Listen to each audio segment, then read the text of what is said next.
নাও চাই বিশাল বড় গেট। তাহলে বাবা কি করবো আরেকটা বিয়ে করতে? কি বলছে বাংলাদেশে মুতে দিয়ে চলে যাবো? নমস্কার সবাইকে, তোমাদের আরো একবার ওয়েলকাম আমার চ্যানেলে। এখন বাজে রাত্রি 3টা। তো আমি এখন উঠেছি কারণ এখন আমাকে রেডি হতে হবে, কারণ আমরা আজকে যাব হলদিবাড়িতে। তো এখন রেডি হবো, রেডি হয়ে বা আমার সাথে বেরোবো। তো চলো আমার সাথে। তো আমি এখন রেডি হই, রেডি হওয়ার পর সোজা গাড়িতে। আমরা তরঙ্গের উপর চলছি, স্বপ্নকে বাস্তবে পরিণত করছি। আমি সাহসী, এত ঠান্ডা অনুভব করতে পারো। তো আমরা এখন এসে বললাম চ্যাংরাবান্ধাতে এই কাকুর দোকানে চা খাইতে। তারপরে এখান থেকে যাবো আমরা হলদিবাড়ি।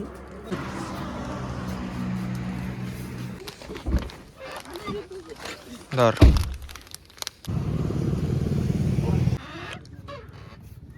নাও চাই। Thank you.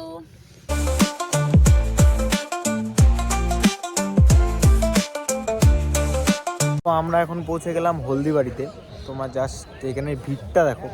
এখানে যে পীর বাবার যে জায়গাটা রয়েছে সেখানে যাব, সেখানে যে মোমবাতি দিব, গোলাপ দিব, সব কিছু তোমাদের দেখাবো। যেটা তোমাদের বললাম যে গোলাপ নিতে হয়, সেটা এখন বাবা গোলাপ নিচ্ছে। গোলাপগুলো দেখো তোমরা, জাস্ট কি সুন্দর গোলাপ। তো আমরা গোলাপ নিয়ে নিলাম, এখন ভিতরে ঢুকবো। এই সেই গেট, হলদিবাড়ির গেট, বিশাল বড় গেট। এই সেই জায়গা যেখানে মানুষ ধূপকাঠি মোমবাতি জ্বালায়, আর এই সেই জায়গা যেখানে মানুষ গোলাপ এবং টাকা দেয়, দিয়ে প্রার্থনা করে। এখন মা দিচ্ছে গোলাপ।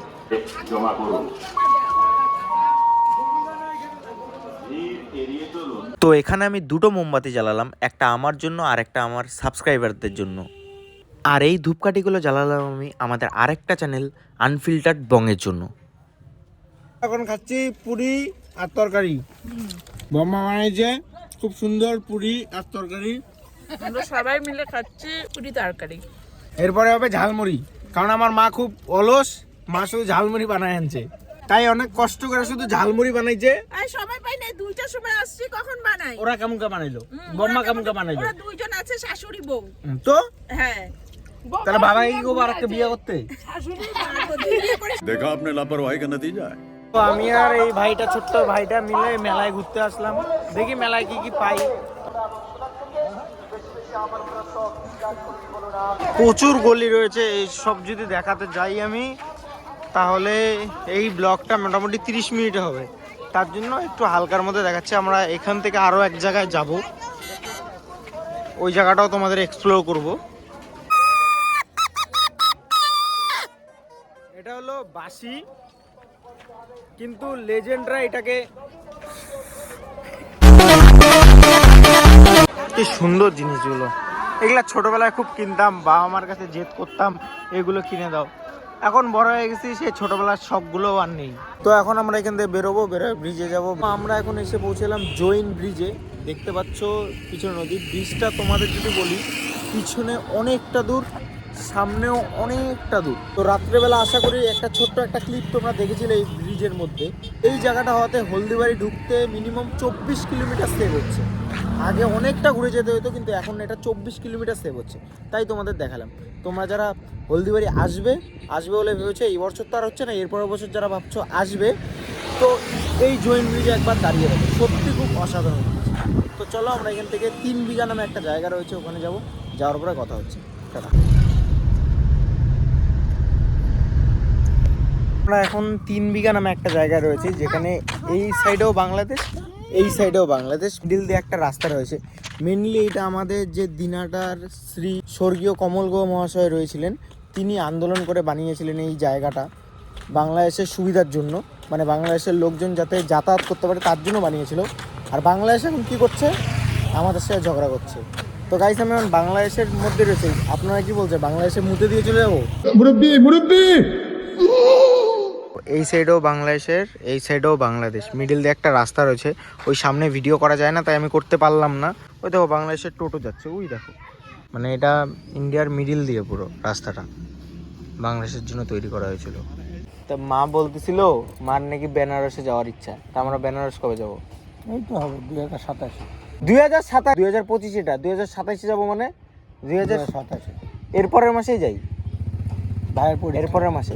তাহলে তোমাদের অ্যানিভার্সারির দিন ইয়েতে যাই, দার্জিলিং যাই। না ওদের বাড়িতে তো গাইস পুটিংটা দেওয়া সফল হইলো না, ভাবলাম যাইতে পারবো কিন্তু যাওয়া হইলো না। সবাই কিপটা। তুমি টাকা দিবা গো, আসাম যাবো। যাই। হ্যাঁ, এই ভিডিওতে যদি 2000 ভিউ আসে তো খুব শীঘ্রই আসাম যাচ্ছি। ইস, কপালে কি দুঃখ, কেউ কিছু খাওয়ায় না, মুড়ির বাটি চাইটে যেটা খাইতেছে।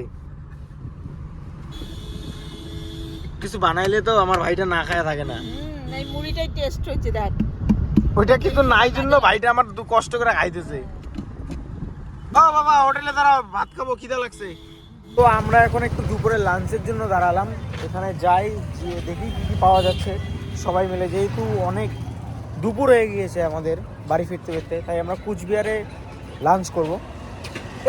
শিবম হোটেল। বদ্দা, আমার একটাই কোশ্চেন, তুই আর কত জায়গায় ব্রাঞ্চ খুলে বসছিস বলতো সত্যি করে?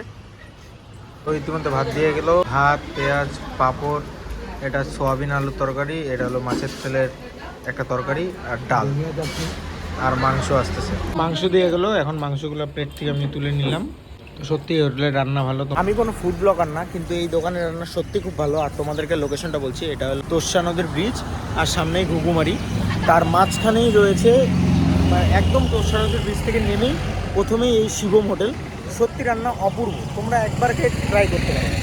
তো এই মাত্র বাড়ি এসে পৌঁছালাম আমরা, চোখ মুখ শরীরের অবস্থা প্রচণ্ড ক্লান্ত।